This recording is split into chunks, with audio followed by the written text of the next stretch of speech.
అధ్యాయం 3 కర్మయోగం. తస్మాదసక్తః సతతం కర్యం కర్మ సమాచర. అసక్తో హచరన్ కర్మ పరమాప్నోతి పురుషః.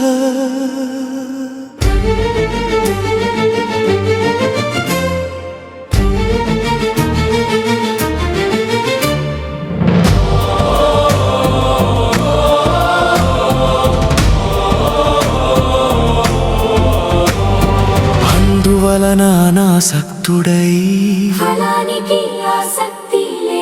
తన కర్తవ్యాన్ని నిరంతరం చేయుము. ఎందుకంటే ఫలాపేక్ష లేకుండా కర్మ చేసిన వాడు పరమాత్మను చేరుతాడు. శ్రీకృష్ణుడు ఇక్కడ అర్జునుడికి చెబుతున్నాడు, కర్మ చేయడం తప్పించడం కాదు ధర్మం.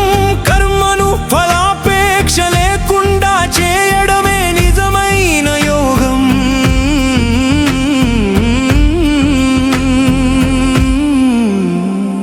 మనిషి లోకంలో ఉన్నంత వరకు కర్మ చేయక మానలేడు. కానీ ఆ కర్మను దైవ సంకల్పంగా సేవాభావంతో ఫలరహితంగా చేయగలిగితే అప్పుడు ఆ కర్మ బంధముగా కాక మోక్ష మార్గముగా మారుతుంది.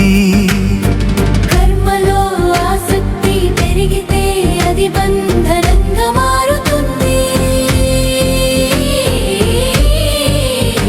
కానీ ఫలానికి స్వార్థానికి ఆసక్తి లేకుండా కర్మ చేస్తే మనసు శుద్ధమవుతుంది, ఆత్మానందం లభిస్తుంది. ఇదే కర్మయోగ సారం.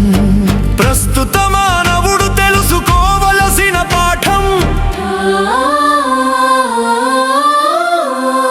నేటి మానవుడు ఎక్కువగా ఫలితాలకే బానిసయ్యాడు. ఉద్యోగంలో ప్రమోషన్ కోసం, వ్యాపారంలో లాభం కోసం, సంబంధాలలో గుర్తింపు కోసం కష్టపడుతున్నాడు.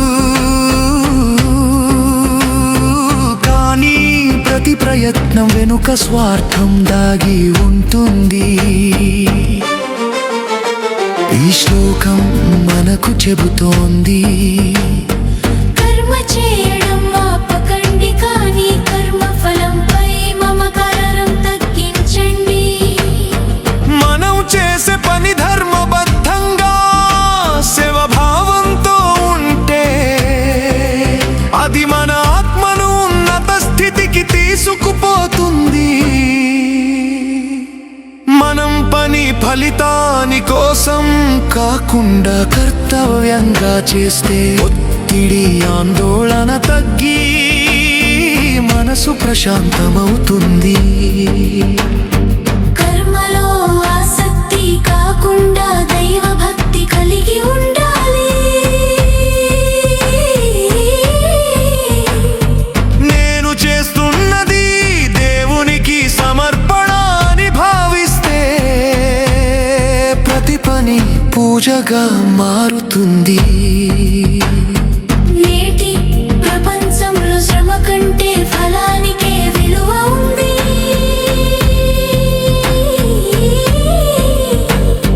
కానీ ఈ శ్లోకం చెబుతుంది, ఫలములో కాదు కర్మలోనే నీ మహిమ ఉంది.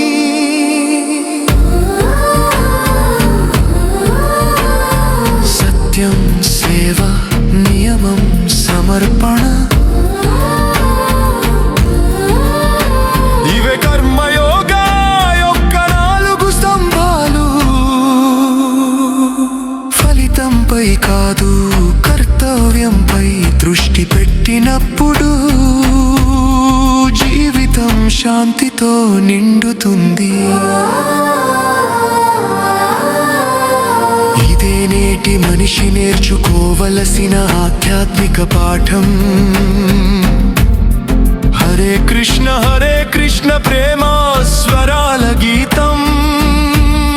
హరే రామ శాంతినిచ్చే మంత్రం.